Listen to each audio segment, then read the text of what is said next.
No te asombres porque vuelto, ni me mires asustado. Lo pensé tranquilamente antes de volver aquí, aunque estoy en mi derecho. No he venido a hacerte nada más que a preguntarte que tenés que hablar de mí. Vos sabés que yo no he sido ni cobarde ni malvada.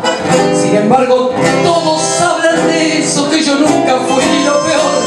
Lo más terrible, lo que me tiene amargada, es que seas vos quien siembra lo que dicen por ahí.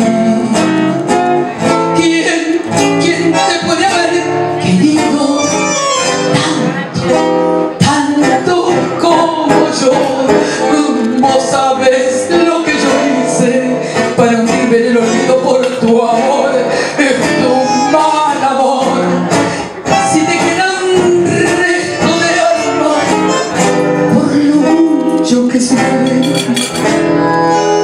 contéstame así de frente, que y francamente, que tenés que hablar de mí. Yo me fui y a nadie dije lo que hubo entre nosotros.